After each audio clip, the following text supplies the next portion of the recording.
Hello, and welcome to the very first edition of the Lizzys, our special Fast and Loose award show that we are giving a go here today. I dare say the #1 dragon-themed awards ceremony. Well, not just that. In media.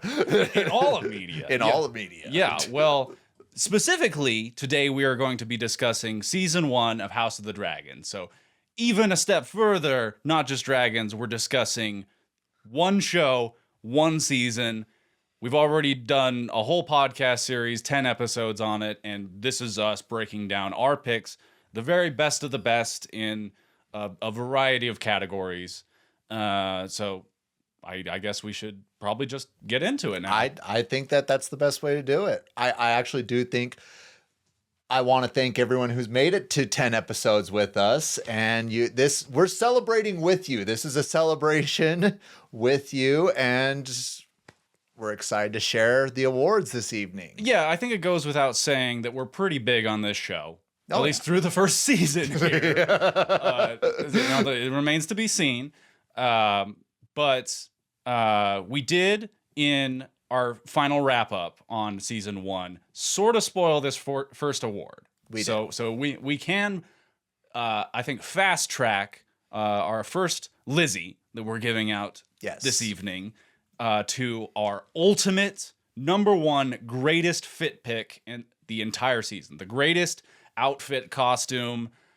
What do you got for me, Bryce? The drippiest drip goes to Corlys in episode 3. His armor. I've said it. I said it when we first announced we were going to do it. How he looks with his platinum hair, with his just heavy plate armor that's decked out with the Valerion colors. You just can't beat it. It's just too amazing. Excellent pick. Excellent. But what comes at top for you? As I said before, I've stuck to it. I haven't wavered in the days since that last recording.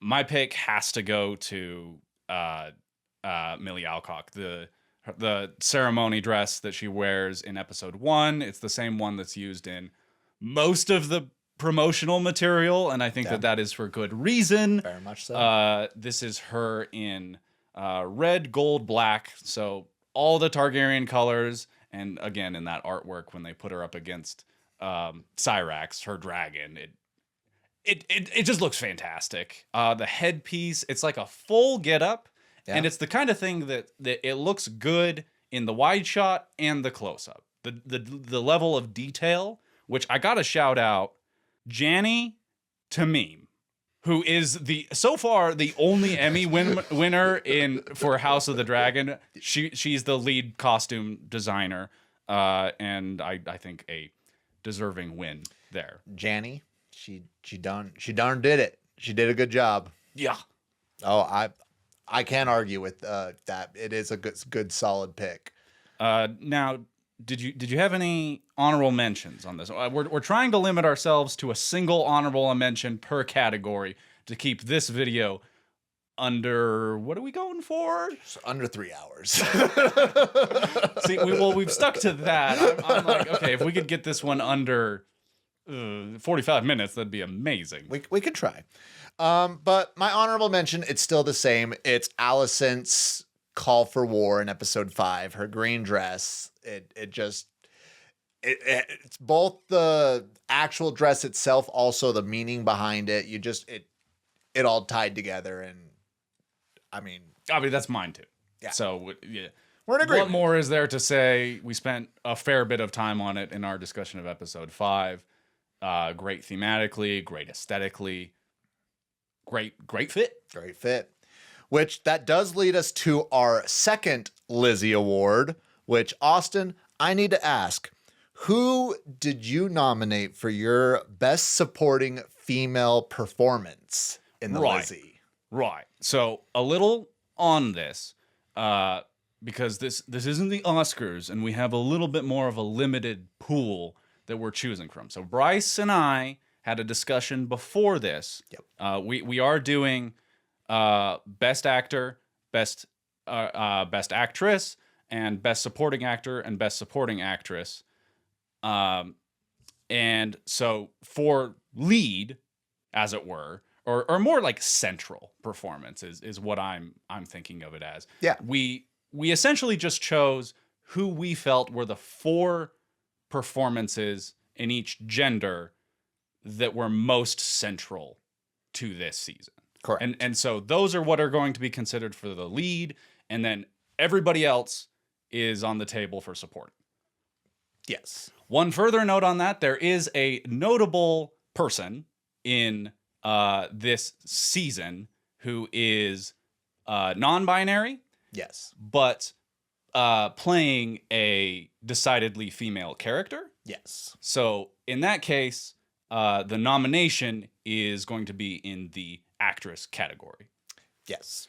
So all that housekeeping out of the way, for supporting, Who's number 1 for you? this was by far the easiest decision of the entire lot of them. And I'll just although I almost forgot, I got a list who's in the leading category, so they know who's not valid. So the leading performances in competition are in the male actor category: Fabian Frankel as Kristen Cole, Matt Smith as Daemon Targaryen, Paddy Considine as Viserys Targaryen, and Rhys Ifans as Otto Hightower.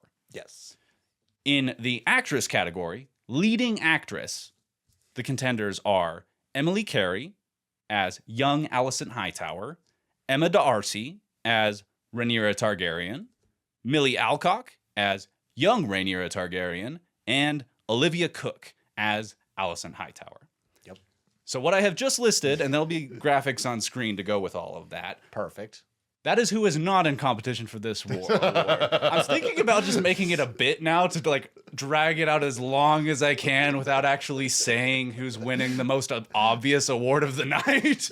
Well, there's this and one other that I feel like are just slam dunks. Yeah. But without further ado, it's Eve Best. Yeah. As Rhaenys Targaryen. Yeah. Eve Best, she definitely took the crown for me as well. Like, I loved Rhaenys as a character. She was honestly, easily very compelling, and especially in episode 9, I could very much not only see her as the queen of the 7 kingdoms, but I'm like, Loki, like, Jaehaerys. Dude. What are you doing? Yeah. The greatest tragedy of this season for real. Yeah. She's just so cool. And a big part of it is that they set her up for just a slam dunk. I feel like Rhaenys has a bunch of amazing like mini speeches, a bunch of amazing lines throughout the season. Her conversation with Rhaenyra in episode 8, her conversation with Alicent in episode 9, and which episode 2 with a young Rhaenyra, Millie Alcock. Like that's breaking down the whole show right there, and she's more the one like in control of that scene, I feel like. And all her conversations with Corlys as well. Like I love their dynamic. Exactly. Just their relationship in general is absolutely stunning and beautiful. And I do think that it's fair to say if we'd have done 5 nominations for lead, she would have been right there. She would have been up there. Well, do you have an honorable mention for? I do. And again, this is a pretty shallow pool we're pulling from, but I was very impressed with Maddie Evans, who played Diana. It's a one scene performance to my memory in episode 8. It's the girl, the servant girl that Aegon abuses. Oh, gotcha. So yeah, it's a one scene performance. Yeah. That is very, very intense. Yes. Like this girl is going for it. Yes. And I said it in our recording. She slayed it. Like her IMDb says she's going to be in the next season. We'll see. I'd like it. But yeah, just a slam dunk, totally convincing. Honestly, kind of devastating. I think that her performance really brings home the monster that Aegon is. Yeah. Even this early on in the series. That was my pick. No, I think that's a solid pick. She did a great job now that you mention it. I'm not going to lie. She didn't necessarily come to front of mind. And I am going to ask the audience and for you to bear with me here.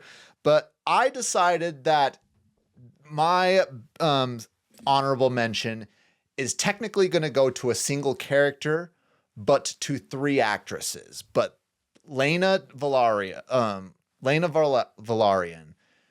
like every single one of the actresses, I feel like did a very good job supporting who the character actually ended up being. And each one of them did a very, like, I was very convinced. Like, I feel like those 3 actresses did the best job relating to who the next person would be. Yeah. There's some continuity in the character, which is really difficult to pull off when you have 3 people portraying them at different enough points in their life that they have to hire a different actor. Yes. And even though Alicent, I know a lot of people say Alicent was the best, like the transition period. I have to give it to these 3 actresses. They sold it for me. But Good pick. There we go. There. And I you know what? That's what you get here at the Lizzys. If you want to give the award to 3 different people at the same time, hey, it's our show. Hey, exactly. It's in the mail, guys. Don't worry.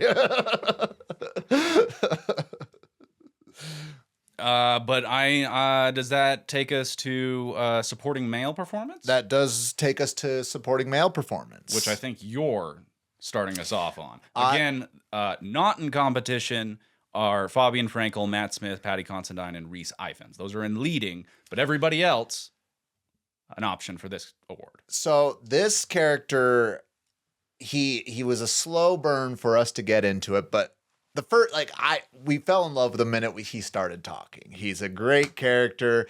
He's as slimy as they come. It's Laris. It's Lars. It's our boy Lars. Laris Strong. Laris Strong. Laris Strong. I do apologize. That was my fault in the episode proper. The series proper. Played by Matthew Needham. He's who I give my nomination for best supporting male performance. And again, he very much plays to me as a Littlefinger character. Like, he is very intelligent. Nobody really treats him as a threat. And I can just already see that he's going to end up being a pretty important character for the show. I love him. Yeah. That's my pick too. Okay. So that's I think our second bipartisan Big Lizzy of the evening, a BBL, if you will. But yeah, that was my pick, and I was shocked looking at the screen time breakdown of characters. There's some guy on Reddit, I'll give credit here, who legitimately documented to the closest 5-second increment how much time each character was on screen, which I don't necessarily feel like is the best indicator of lead versus supporting. Yeah. Like, people say that about Anthony Hopkins. He got the lead actor Oscar for Silence of the Lambs, but that's because people just the time he's on screen, it's 16 minutes, but if you count up all the scenes he's in, it's more like 30 or 40, and he looms over I'm getting off on a tangent there. But what I'm trying to say is that Lars has a very low... Oh, my God.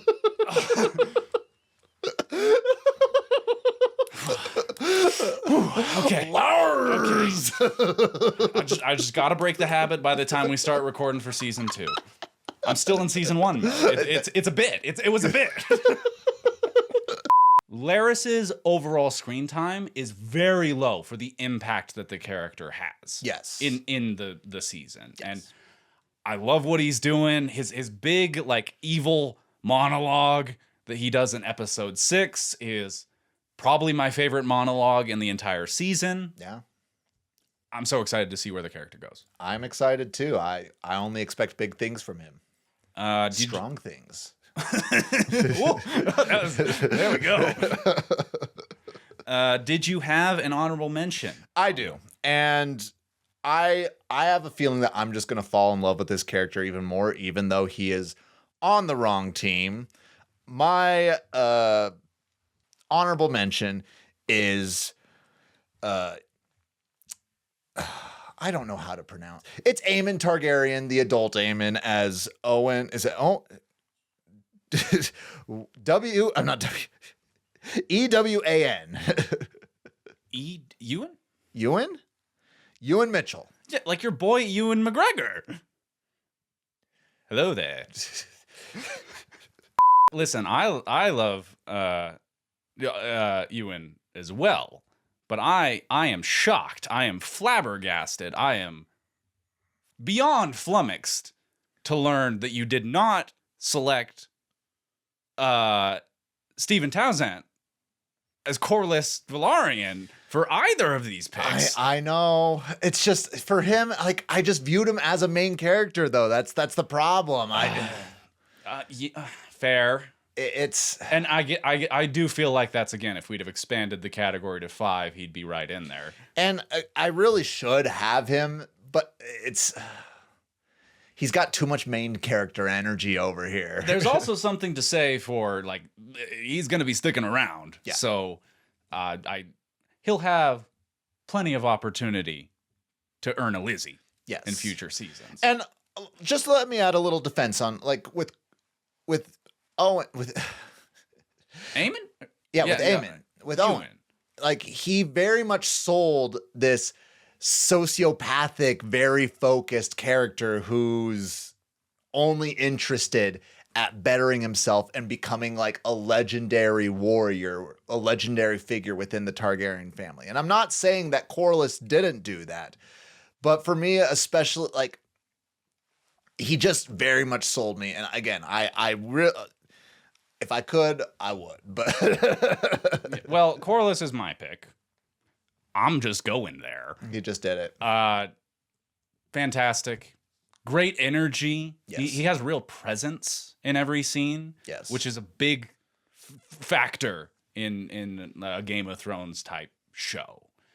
And that he's the one with the most dragon energy that doesn't have a dragon. Yes. He's got big boat energy. Kraken energy. Got the Kraken energy. Well, Austin, that takes us to our best dragon moment Lizzy award. What do you have as your number one? Another easy decision, Bryce. I wonder if you're going to pick the same as me. I'm curious. But I feel pretty confident about my selection of Vermithor's reveal in episode 10 as the greatest dragon moment in all of House of the Dragon season 1. And it's like a sub 60-second scene, like right around there, but just like the build up to it. Matt Smith is walking down with the torch lit as he's singing to Vermithor in Valyrian. Yeah. Something about that just really worked for me. And then like the fire blast reveal, and you see the teeth and you get the sense of size, and then that's all it is. That's all we get of not the biggest dragon, but maybe the most dangerous. A big one. I said it in our recording, like just imagining that being the teaser for season 2. But however we got it, I love the scene. What did you pick? You know, you really sold me on it. However, I've got to stick with what I've gotten here. You just can't take away from our first aerial dragon fight. You just can't take away Vhagar versus Arrax, where there's so much into it. The suspense of not knowing where the monstrosity that is Vhagar is, almost like how I envisioned a lot of it is it's like a minnow swimming near a great white, but not knowing where that great white is. Well, there's that early shot in the sequence where it's like Vhagar's silhouette behind RX. Yes. And you just get it's like our first like true comparison shot. Yes. And you're like, oh boy. and not only that, but you have Aemon laughing like a villain just in the background. And it's with the storm, with just everything that's going into it. Like I just have to give it to that instance there. And Hey, I'm right there with you because that was my runner-up. It's a solid runner-up. The one thing I forgot to mention in our actual episode is that I found it very funny that their method of producing that scene was more straightforward than I expected, and that the director just like filmed 2 dragon figurines with his iPhone, and he's like, "What if we did something kind of like this?" And then they just like that was the initial cut. And I'm just imagining like intercutting that with these like more or less complete scenes with the characters. But it yields results. Maybe that's the way to do it. It really humanizes it. It's like a Peter Jackson. He kind of did the same thing in the Lord of the Rings. Like there's the shots of Orthac where you're like zooming up. He just had like a little mini camera, and he's like, this is what I want the scene to be. Good technique. Good technique. Well, my honorable mention was the Dragonstone Bridge when Cyrax comes flying in, Caraxes there, and then we get our favorite shot of just the 2 sides, the 2 dragons standing off. And even though there's not a lot of actually dragon action, the scene was pretty intense. It was a great shot.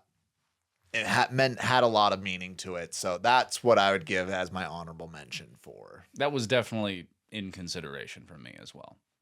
Now, as for the best dragon, as it were, in the season, that's actually going to be a whole separate video that we're doing. So if you're interested in more of a dragon breakdown, we're going to be grading the 5 dragons in the first season with the most screen time. Yes. Again, in a separate video that if it's not already out, it's going to be coming up right behind this one. So be sure to check that one out after this little ceremony wraps up. Yeah, stay tuned. But what are we moving on to? Do you want to know what my favorite action sequence was? I sure do. Honestly, there's not as much action in this season as I thought.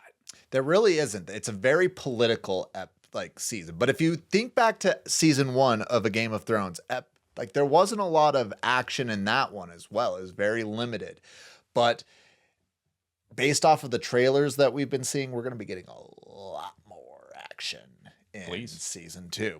But the Lizzy that I have nominated for best action sequence, I think it goes without saying, the Stepstones in episode 3, when Daemon goes there with the fake surrender and then is a one-man army, and then everybody just starts getting, and we see Corlys in his armor. That's what this is really about. Bryce's man crush. But that is what I nominate as the best action sequence in the series. Now, that was actually my runner-up. Ooh, let's hear your number 1. My number 1, and I went back and I watched all of the big sequences in the season. So I feel pretty confident saying that in the tournament, very first episode 1, Daemon Targaryen versus Criston Cole. Yeah. That's my pick for the action. I can't argue with that. I definitely considered it, especially it was a lot more a toss-up for my honorable mention on that one, but it is a solid, especially with just how amazing everybody's armor, just the fits for real, and like just the whole combination of elements. Yes. Where it's the set design, it's the costuming, and then they're pulling out all the tricks to like bring together a really stellar, visceral, exciting action sequence. Yes. I'm never gonna get over the shot where Daemon slides. Like there's the railing when they're jousting, and then he's on his horse, but he's like in the stirrup, so he's like getting drug across the railing there, and they have just the right sound effect for it, which the sound design in this sequence is great just overall, but then they're bringing in the aerials so you can kind of get a better sense of what's happening. Then they pull in tight for the ground shots to make it the punches and the hits really land. This sequence is also intercut with the delivery sequence in that episode, which I think is smart. Yes. But I do think that has to be mentioned just because I do think it contributes to the overall intensity. No, I I get it. I completely agree. Great sequence. It's a great sequence. However, it's just the fact that it's not life or death situation for me. Like that's what. And I also feel bad for choosing an action sequence that doesn't have a dragon. But it's how I feel. But anyway, who was your runner-up, Bryce? I almost feel guilty because they already have won an award, but it was just such a great scene. The runner-up was Vagar versus RX. It was, again, just the level of emotion that was in it. It's a dragon fight. It's literally a fight going on in the air. There was a lot at stake, and it's going to lead to a lot of ramifications for season 2. Fantastic. I do think that there is room for them to top that dragon fight in subsequent episodes. For sure. My runner-up was your main pick, though. The Stepstones. Which I think was their like big action play, but I do feel the same way. I think it was pretty standard.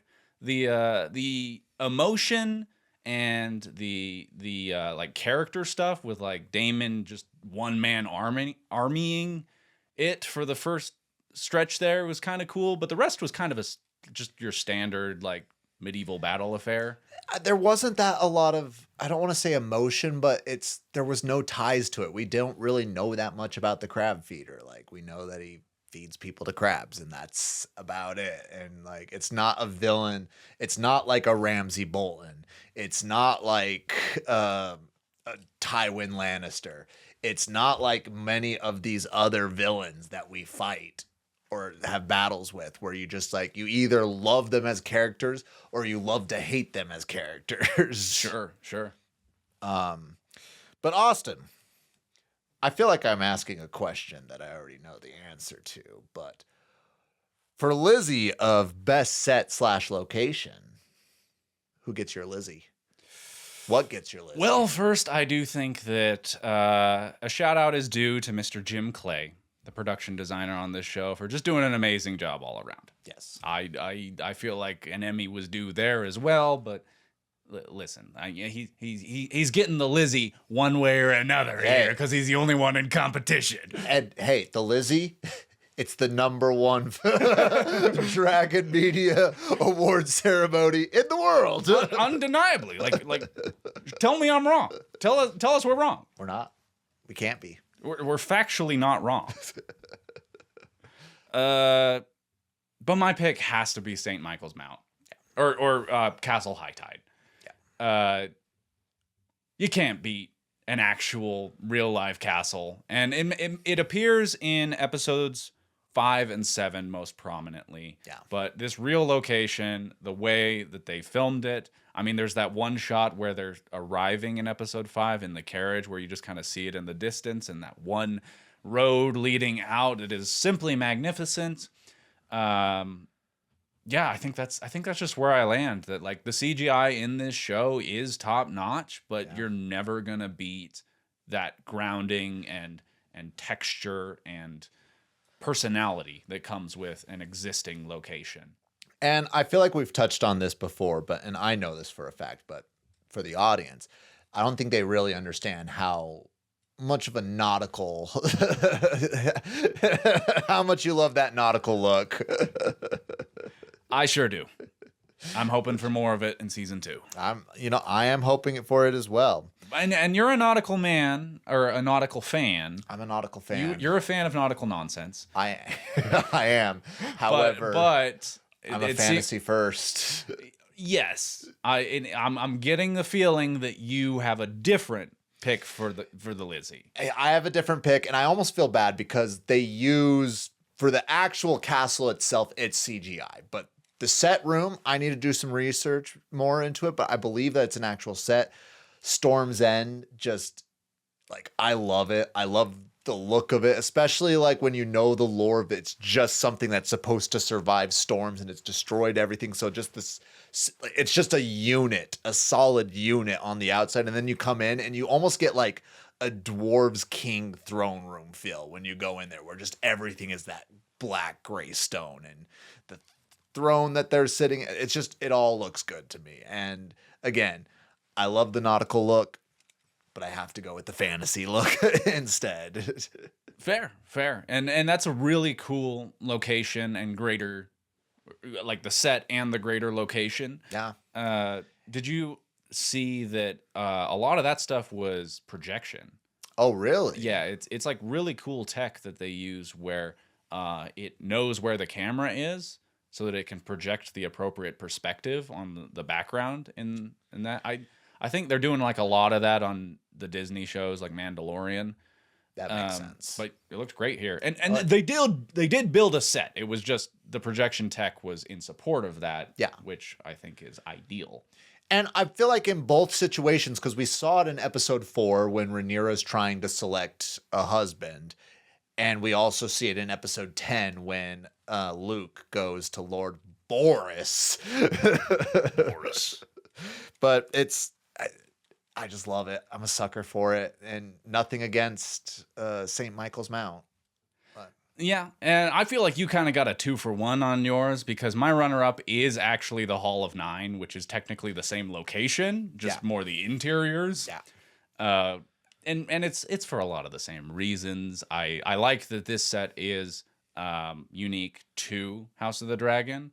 I like all of the little trophies we talked about in our podcast. Like, I want the story behind every little detail in that set. No, I agree. And mine was the Hall of Nine as well. Like, I specifically picked out the Hall of Nine. So I think the Hall of Nine officially is the honorable mention of the Lizzys. Yeah. What does that amount to?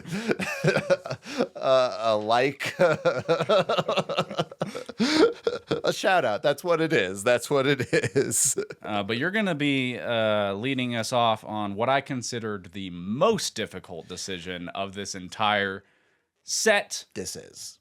What was your pick for best track from the score for season 1? You know, I feel like in every episode we said we were complimenting the costumes, the fits, hence the fic pick. Yeah, it's an official segment. It's an official segment. Are you saying we need to institute? I'll pump the brakes on that a little bit. Yeah, that's kind of because it's hard to identify. You're right. But I believe, if not every episode, it was every other episode, I was just saying that the music was just so on point. But for me, it was just such an intense moment. And even when I just listened to it independently, it's just still so moving. It's We Light the Way in episode 5, the song that's going on when Kristen Cole is about to do seppuku, and the marriage between Laenor and Rhaenyra when Laenor is completely heartbroken over Joffrey. But just the piano, like, I think I'm just a sucker for the pianos in this. Fair. Yeah, and there are a lot of great isolated piano moments sprinkled throughout the score. And honestly, I feel like it is a testament to the quality of this score that did not make my master. So the way that I went about it is I listened through the score twice. The whole thing. Yes. The whole schmagegi. And from there, I whittled it down to like tracks that I felt could be my pick, which ended up being about 12. Okay. It's like a standard album length. Yep. And from there, I whittled it down further. I was listening through that playlist, and I got it to 4 tracks that by the time I got to those 4, it was killing babies. I was like, these are all just such bangers. But even within that, like, We Light the Way wasn't one of my 4. So I think that's just a testament to the quality of the score overall, and a testament to the talent of Mr. Ramin Djawidi. Fun fact, he's consistently in my Spotify like top 2 rap. So yeah, I love that they have the Game of Thrones guy. You know, like they've kept the family in the prequel series. Just like the Targaryens, they keep it in the family. Although we all know that The reason it's in your Wrapped is because you just got that Slender Man score on repeat, right? Yeah, of course, yeah. Dracula Untold. Yeah, that's exactly what it is. Honestly, good work by him. Just not the film around it, maybe not as strong as others. But if I may say, my actual pick I'm on the edge of my seat here. is Funeral by the Sea. Ooh. Do you know the one? Is that for Ama? Or is that for Lena? Lena. Lena, okay. So this is the one that appears in episode 7, and it accompanies the funeral that opens up that episode. Okay. And where you expressed an affinity for the pianos, I think I'm more a sucker for the strings. You bring a little cello in there, and I'm on board. That's all I need. This is also a powerful song in its own right that is entirely original to House of the Dragon. Like there were one or two in competition from me that I was like, okay, well, I'm gonna knock this one out because it's repurposing elements of the Game of Thrones score. I did the same. Yeah. I'm trying so hard not to break our one honorable mention rule here.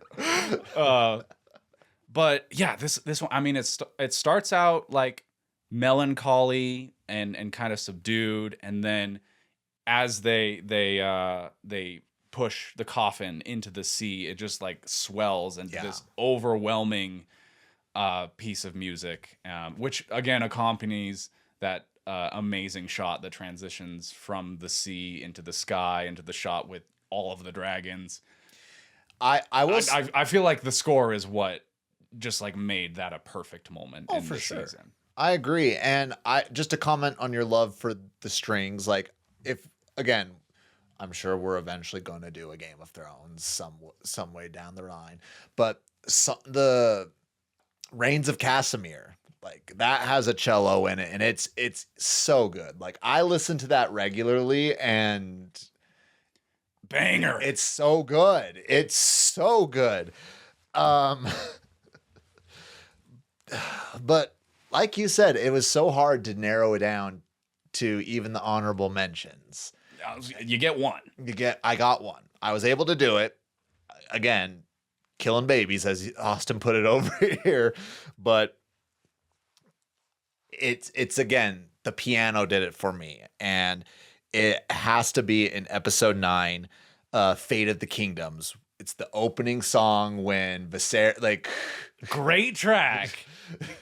It did make that one, made it pretty far in mine. It did not make the 4. It did not make the 4. I know what you're talking about, and that is a great track. And I also just want to emphasize, like, again, I'm a sucker for what it's actually doing in the scenes. I'm not necessarily, like, I'm saying, like, I do love these individually, but also what it's doing and tying to what's going on into the actual scene. Like you can feel the concern, the sadness, and just the confusion and like ominousness of what's coming up with both of these songs. And yeah, Fate of the Kingdoms, just it knocked it out of the park for me. Excellent pick. Excellent. But what's your honorable mention? My runner-up has to be The Green Dress. Yeah. Yeah. And it's right where it sounds like it is in the show. It's when Lady Alicent makes her big statement in episode 5. And I would dare you to find a more regal sounding track from this score. I have to be 100% honest, Austin. That was the last one that I had to cut off. Like it was down to those 3, and I'm like, one has to go. And yeah, crazy tough decision. It's a bigger pool to choose from than a lot of these other awards. Oh yeah.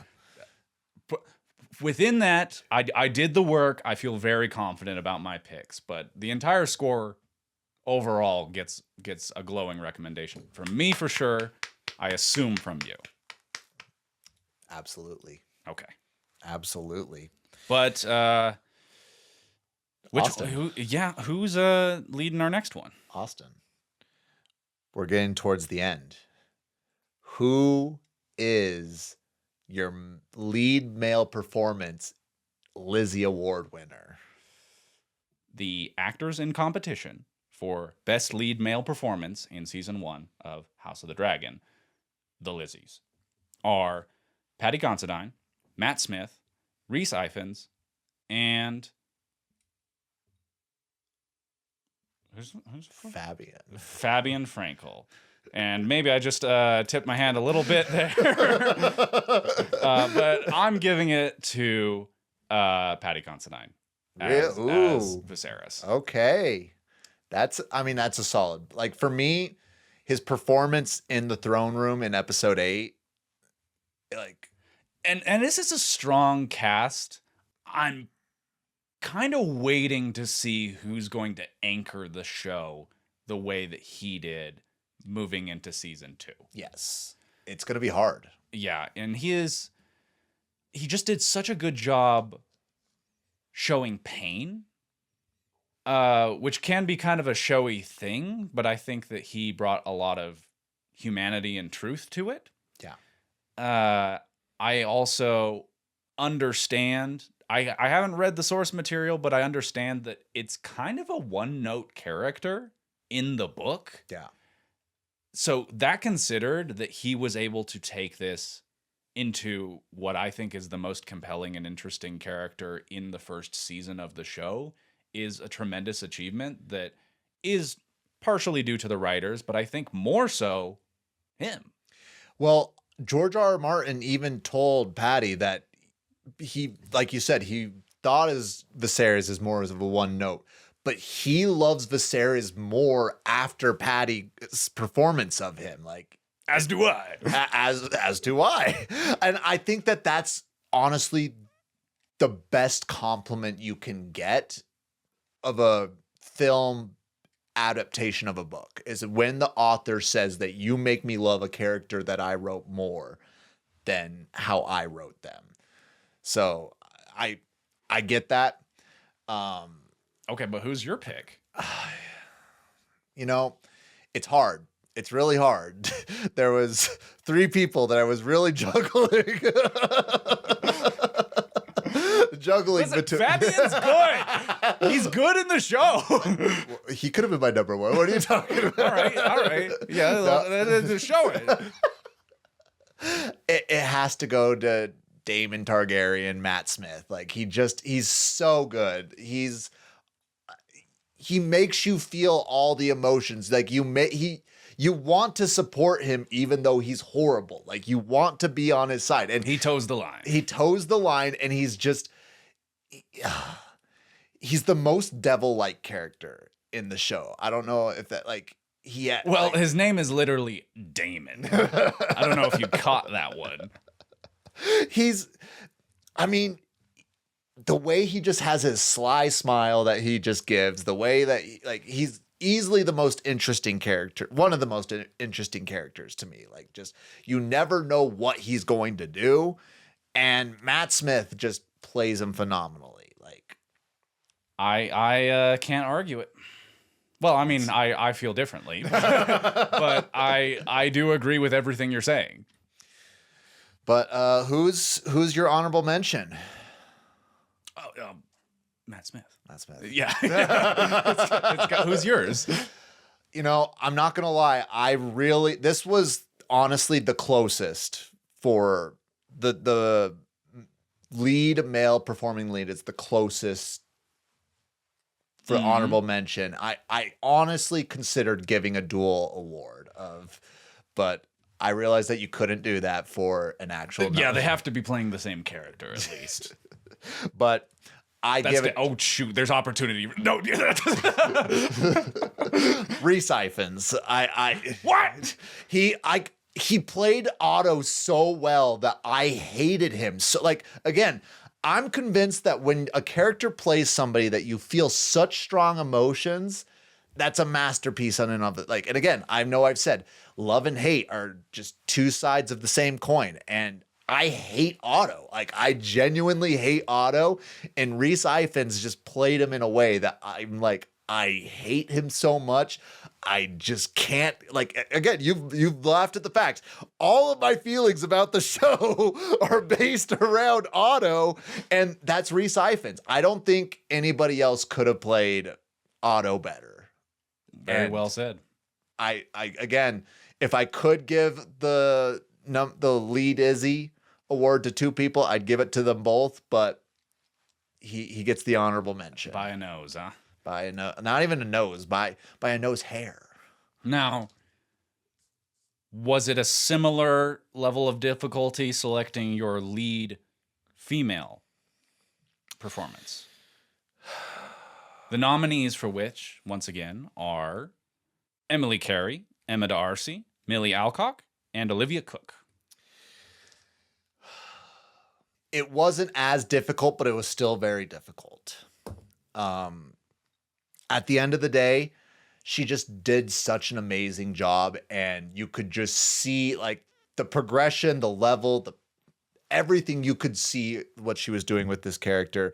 Olivia Cook as Alicent gets my lead female performance. That is my runner-up. That's your runner-up. So but I want to hear you because I'm with you. She again, like, she sold the character.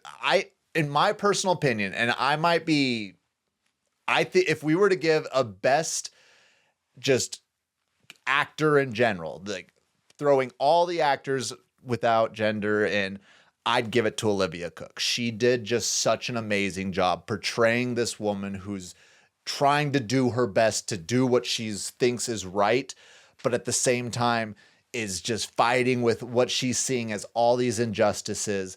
And you see the pain that she goes through. You see how she like very much wants her family. Like, she's having to deal with her children who are just monsters. She's having to deal with a king husband who's literally falling apart. He's got limbs coming off on the edges, and her old best friend is now her mortal enemy. And then again, at the very end, when they are just when they link up, where they have that friend, like, it felt genuine. Like in episode 8, at that dinner table when Rhaenyra and Alicent, like, I felt Alicent forgive Rhaenyra. And I'm not saying that I didn't feel that from Rhaenyra, but Olivia Cook just did such an amazing job. You never see Olivia Cook. You don't see the strings with the performance. No. You see Alicent. Yes, exactly. And I just really can't sing her praises enough. Well, I agree with all of that. Again, I've a little bit become what I swore to destroy. In, Team Black all the way, by the way. Well, that too. But it's the whole, like, they didn't give the Oscar to Ian McKellen in Fellowship because they knew we had 2 more movies. I'm giving my pick for best lead female performance to Millie Alcock for Rhaenyra Targaryen. And only a little bit because this is going to be the last chance I have to do so. Well, she was my honorable mention. So great. Okay. Take it away. Tell us why. I already said that I feel like overall Paddy Considine is the anchor for the season. Yes. For her section, that first half, I think that Millie Alcock anchors the show remarkably well. Yes. And she's young, but I'm not giving any bonus points for her age here. I think that it is a legitimately impressive performance by any metric. Yes. And speaking to, like, her taking on the weight of the show, there's a lot of modes that she has to exist in. Like, there's the physicality of, like, she has a tender, fantastic love scene in the show. She also has, like, more youthful, like, comedic scenes with, like, her and young Alicent. She has, like, royal scenes where she has to, like, play the princess. And she does all of this very convincingly. Yes. She also is tasked with being something of like a difficult and frustrating character, but I don't think that ever gets in the way of it being a compelling performance. Yeah. She's a sort who, I mean, I kind of, no disrespect to Darcy, who I think is also doing a great job, but I do get more frustrated with the character after that handoff. As long as it's in Millie's hands, I'm more like rooting with her, and like when she falters or she makes a mistake, I'm devastated for the fact of that because I like the character and I feel like I understand her, and that's in the performance. And this is more just for clarification on what you're saying. When it comes to Emma D'Arcy, it's not necessarily what they are doing with the character is not as easy to interpret with as Millie Alcock, but more just the way that Rhaenyra at that point is blatantly having children with Sir Yeah, it's more in the story. Yeah. I'm not putting that down to performance. Yeah. It's a mix of both. Yes. And I do think that Darcy's doing a great job. Yes. And I'm excited to run with them for the rest of the show. Yes. I think that it's part of the character arc that Alcock brings more of a charisma. Yes. More of a relatability to the character. And so once that, as I say, handoff occurs, that's like built into the story. But I also think that was part of the unique challenge that she had to take on. No, I agree. And nailed. And nailed it. And I do want to just reemphasize, like, all of these were solid perform. All of them deserve Lizzys. All four of them deserve Lizzys. And it was hard to pick between them. But I really do believe on my end that Olivia Cooke, again, I would give Olivia Cooke the best performer in the show. Again, I know that you said that Patty Considine was sort of the anchor of the show, but even though I'm Team Black, just watching Olivia Cooke do what she does with Alicent is just very compelling. And honestly, that's, if you want to get down to it, that's the main reason that I'm Team Greek. Is that I find that character so compelling. I get that. I understand. Austin, another question that I have for you, and I feel like I know not only the first one, but the second one, but we have, well, first, I think we have something to show the audience. Yes. So our next award is a special one. It's unique to the Lizzys. Yep. And I think more than appropriate for the show that we're covering. Yep. The award is Best Performance by a Performer We're Unlikely to See Again. And in this season, that is just as much due to actors aging out or the characters aging out of what is appropriate for an actor to play. So a lot of those earlier performers, I mean, see Emily Carey and Millie Alcock. But this is also a very, very violent show, and we love it for that. And I think that we ought to celebrate that with a special award. But before we get to that, just to illustrate how big this pool of performers that we are unlikely to see again due to recasting or death. In order to illustrate just how big that is, we have put together a little in memoriam of sorts, which I'll turn over to you to get started. Alrighty. Gone too soon. That one was hard. Your girls. Yeah, they deserved it. The honorable mention.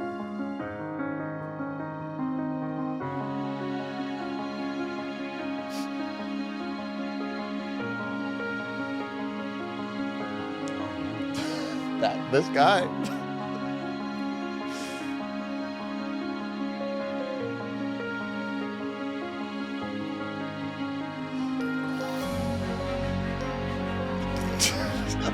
Too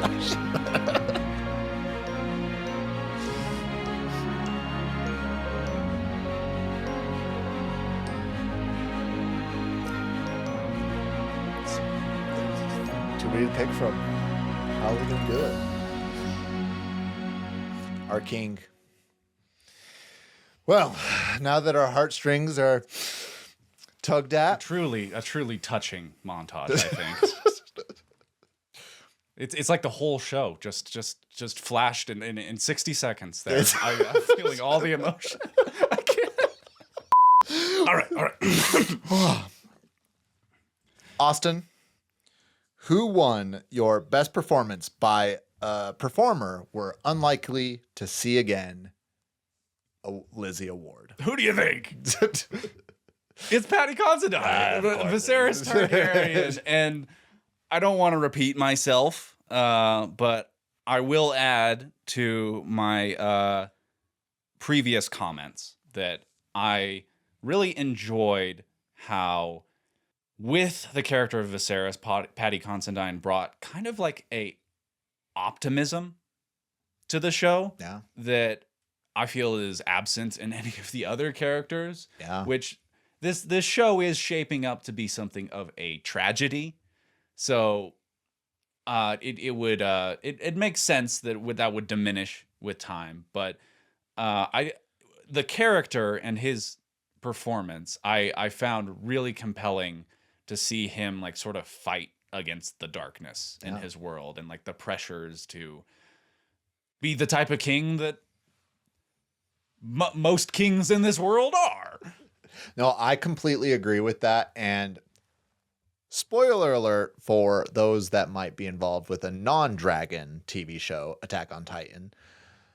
I think we're going to see very similarly how the show in Attack on Titan, when Sasha dies in season 4, you get like there's almost like a part of the show that's gone. It's like I've watched a few people talk about how the heart of the show is gone. I feel like we're going to see a lot of the heart, not necessarily the heart of the show, but like you just said, Patty Considine was that like almost flicker of hope in this story, and that hope has been snuffed out. But it's not just that. It's like, I think the complexity of it makes it hit even harder, because it's not just like, oh, he was the golden boy, like he never made any mistakes and he always had a smile.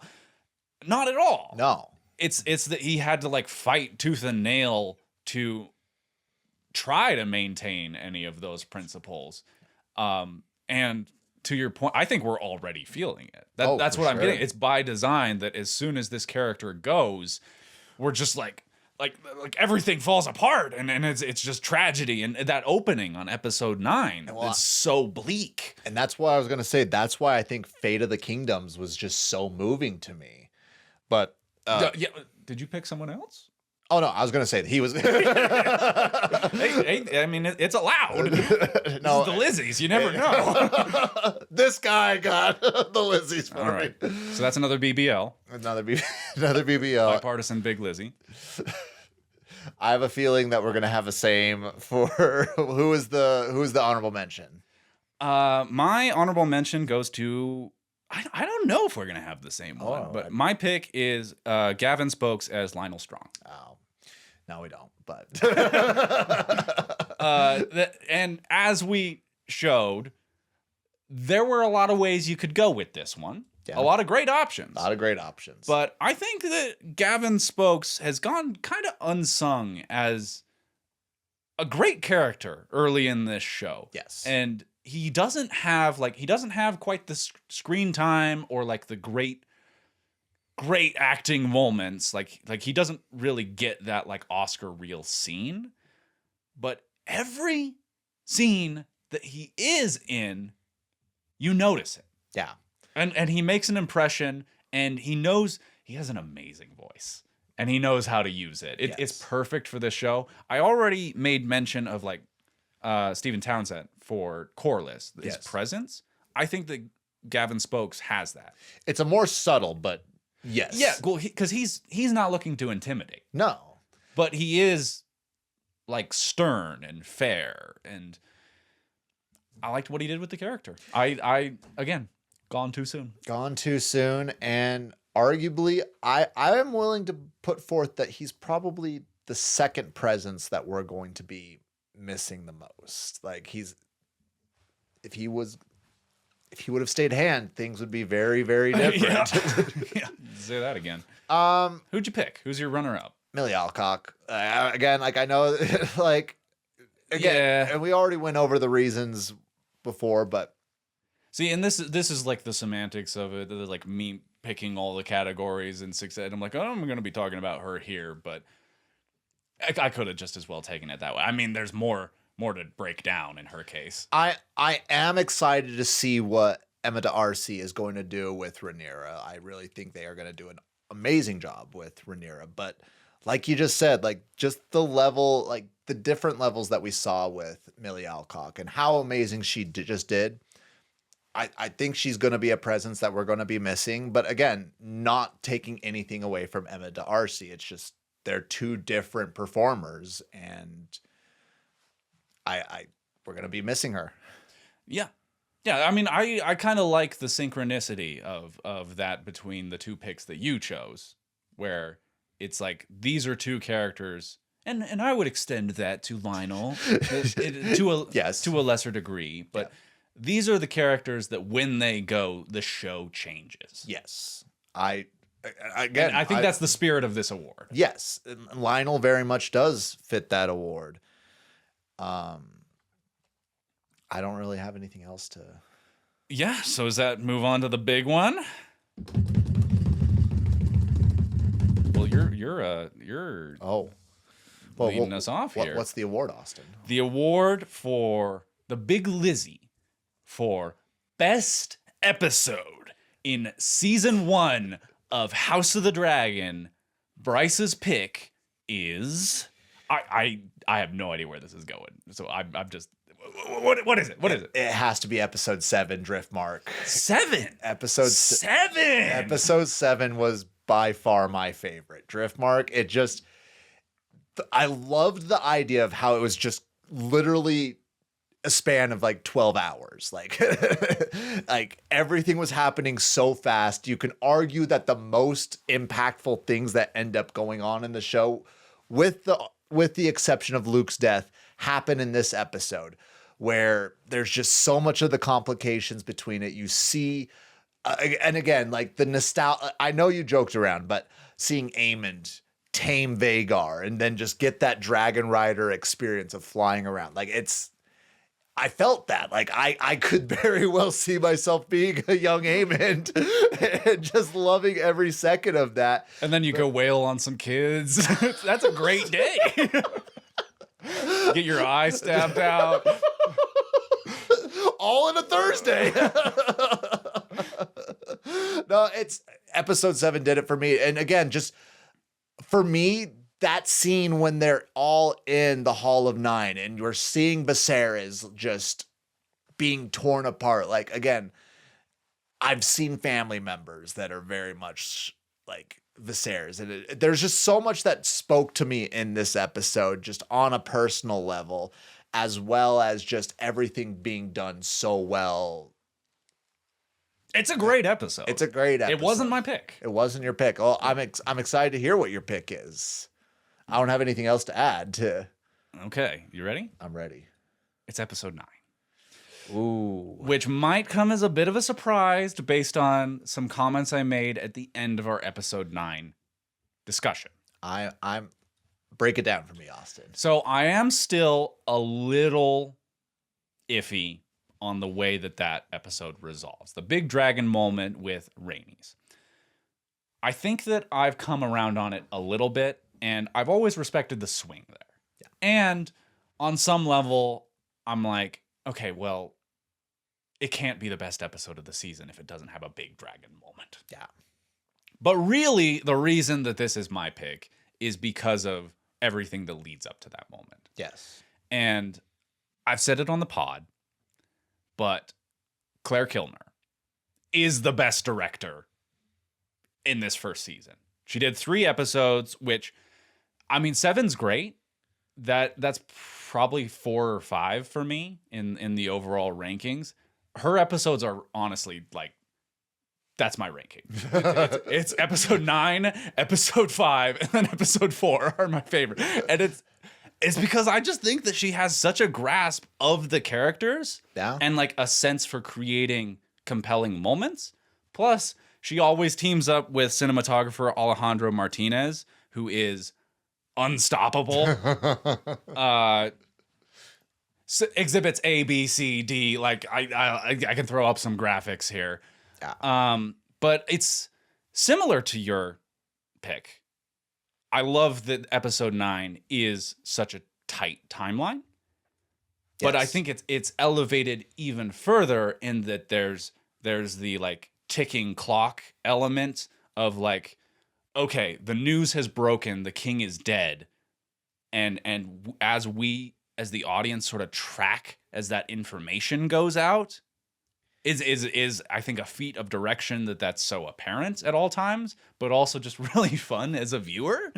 Yes. I enjoyed all of the like politicking there, like kind of the jostling for power within Team Green. And again, as I already said, I'm Team Green because I love the characters that are on Team Green. So the fact that there was more emphasis on those throughout that episode also spoke to me. And last but not least, episode 9 is Aegon's episode. Yes. It is the making of, again, haven't read the book, but what I'm assuming is going to be the greatest villain of the series. And it's really well handled how they bring it up and like the tragedy of that, like he doesn't even want to go to power, but they kind of talk him into it. Yeah. What an episode. It is a great episode, and I know that I'll have more thoughts in the other award show for episode 9. But I definitely agree. And I still think Alicent and Rhaenys interaction is one of my favorite interactions in Fantastic the show. scene. It's such a good scene. And the small council, the emergency of small council meeting is just so good as well. Like there's so many things I love about that small council scene. Was it your runner-up though? It was not my runner-up. My runner-up is episode 8. Good one. Episode 8. And there's so much that I loved about episode 8, but just when Paddy Considine as Viserys enters into the throne room, like that alone is on a visceral level. I still maintain that when he drops the crown and Daemon picks it up, that is the most emotional moment in the entire season for me. Yes. Like again, really weird, but my YouTube feed is getting a lot of House of the Dragon and Game of Thrones thrown into it. Dude, it's weird. Do you watch House of the Dragon? I dabble. Do you know George R.R.? Did he write Lord of the Rings?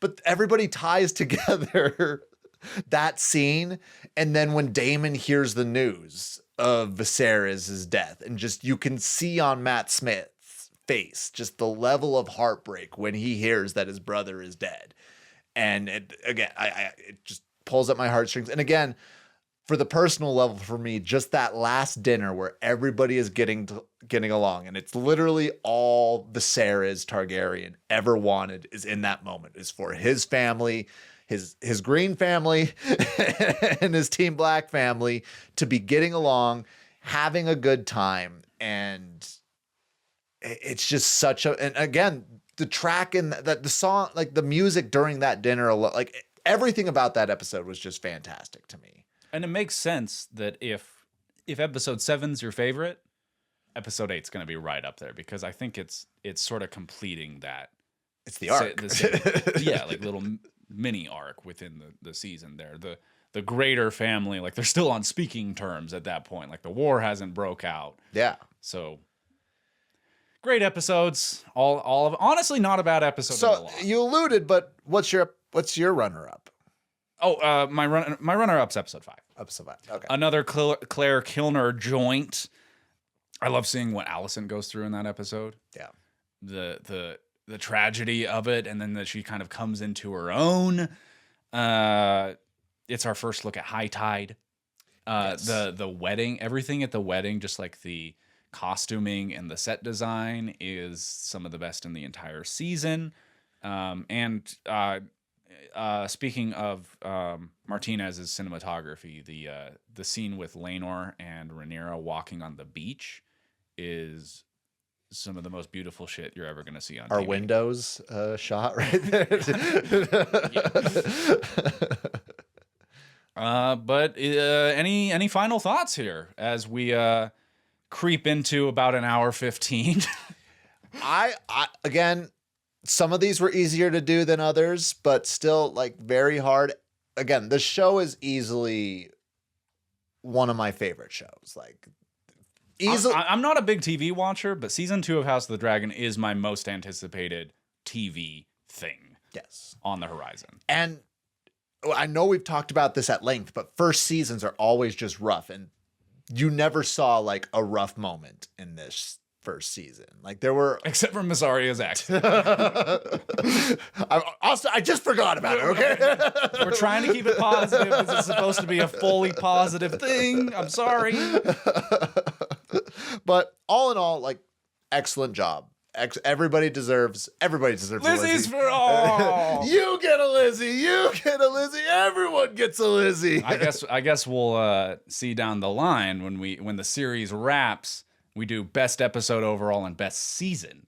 Ooh. I have to imagine season 1's going to be in competition. I'd love to be proven wrong. Prove us wrong. But I think we're starting off on a really good foot. I think so. All I'm going to ask is, why don't you, in the comments below, tell us, what do you think of our answers? What do you think of your Liz? What Lizzies would you have given out? And more importantly, who did we snub? Let us know. Also, don't forget to check out the Best of the Dragons in the season video that we are doing as an additional supplement. Yes. That'll probably be a YouTube exclusive. YouTube exclusive. But yeah, comment, do all the stuff, and we'll catch you for season 2. That's going to be next week, y'all. Buckle up.